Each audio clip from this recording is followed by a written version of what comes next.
السلام علیکم ورحمۃ اللہ تعالی وبرکاتہ۔ قربانی میں ایک دن باقی ہے، ایسے میں ہر سال کی طرح بہت سے لوگ قربانی کی دعا کے تعلق سے پوچھتے ہیں، ذبح کے طریقے کے تعلق سے پوچھتے ہیں اور کچھ غلط فہمیاں بھی ہیں۔ تو آج ہم ان تمام مسائل کے تعلق سے بات کریں گے۔ سب سے پہلے سمجھتے ہیں کہ قربانی کی دعا کا کیا مسئلہ ہے۔ تو دیکھیے، جو بھی قربانی میں دعائیں پڑھی جاتی ہیں وہ سب مسنون ہیں، سنت ہیں، ان کو پڑھنا ضروری نہیں ہے۔ لیکن ہوتا یہ ہے کہ لوگ اس کو ضروری سمجھتے ہیں، اور اتنا ضروری سمجھتے ہیں کہ امام صاحب کے انتظار میں یا حافظ صاحب کے انتظار میں لوگ جانور کو لیے بیٹھے رہتے ہیں، اس کو ذبح نہیں کرتے ہیں۔ کوئی آئے دعا پڑھ دے تب اس کو ذبح کیا جائے، اس طرح وہ قربانی کرنے میں تاخیر بھی کر دیتے ہیں۔ تو اس بات کو سمجھ لیجیے کہ یہ جو دعائیں ہیں یہ مسنون ہیں، کوئی ضروری نہیں ہے۔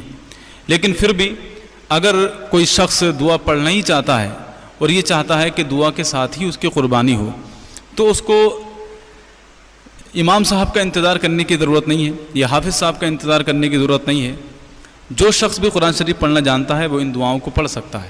تو آپ ان دعاؤں کو یاد کیجئے اور کسی امام، حافظ یا کسی بھی دعا پڑھنے والے کے انتظار میں نہ رہیے۔ کہ اگر آپ حافظ صاحب کے اوپر ہی رہیں گے تو بستی میں 3-4 حافظ ہوتے ہیں اور قربانیاں سینکڑوں ہوتی ہیں، تو بھلا کس طرح ممکن ہوگا؟ اس طرح قربانیوں میں تاخیر ہو جائے گی اور بہت سارے لوگوں کو شکوہ و شکایت ہوگا۔ تو آپ کسی حافظ کا انتظار نہ کریں، بلکہ ان دعاؤں کو خود یاد کرنے کی کوشش کریں۔ جو بھی قرآن شریف پڑھنا جانتا ہے وہ ان دعاؤں کو پڑھ سکتا ہے۔ تو سب سے پہلے جانور کو قبلے کی طرف لٹانا ہے اور پھر یہ دعا پڑھنی ہے۔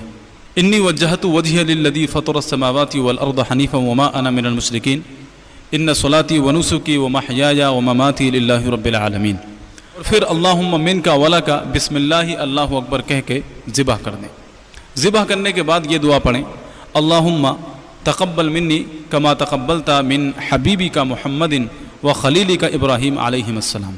بس قربانی ہو گئی، آپ کو کسی حافظ یا امام کی ضرورت نہیں ہے۔ اب بسا اوقات ایسا ہوتا ہے کہ بہت سارے لوگ ایسے ہیں کہ جو ان دعاؤں کو بھی نہیں پڑھ سکتے۔ تو اگر آپ دعائیں نہیں پڑھ سکتے تو کوئی ضروری بات نہیں ہے، یہ دعائیں مسنون ہیں۔ آپ صرف دل میں ارادہ کر لیجئے، اللہ تعالیٰ نیت کو جانتا ہے، دل میں ارادہ کر لیجئے کہ یہ میں اپنی جانب سے قربانی پیش کر رہا ہوں یا فلاں کی جانب سے قربانی پیش کر رہا ہوں۔ اللہ تعالیٰ ارادوں کو جانتا ہے، آپ کی قربانی ہو جائے گی۔ بسم اللہ اللہ اکبر کہہ کے ذبح کر دیں۔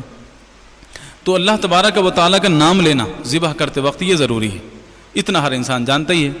تو بسم اللہ اللہ اکبر کہہ کے ذبح کر دیں۔ ذبح کرنے کے بعد میں یہ دعا کر دیں کہ مولا تو اس قربانی کو میری جانب سے قبول فرما۔ بس آپ کی قربانی ہو گئی۔ کہ یہ دعا کا مسئلہ آپ کو سمجھ میں آ گیا ہوگا، یا تو آپ دعا یاد کر لیجئے یا پھر اس دعا کو اردو میں بول دیجئے، نیت کر لیجئے مولا میں اپنی جانب سے قربانی پیش کر رہا ہوں، بسم اللہ اللہ اکبر کہہ کے ذبح کر دیجئے اور اس کے بعد دعا کر دیجئے اللہ اس کو میری جانب سے قبول فرما۔ بس یہ ہو گئی قربانی۔ رب العزت سے دعا ہے ہم میں جو بھی صدق دل سے قربانیاں پیش کر رہے ہیں ان سب کی قربانیوں کو قبول فرما، اس کے صدقے میں ہمارے گناہوں کو معاف فرما۔ السلام علیکم ورحمۃ اللہ تعالی وبرکاتہ۔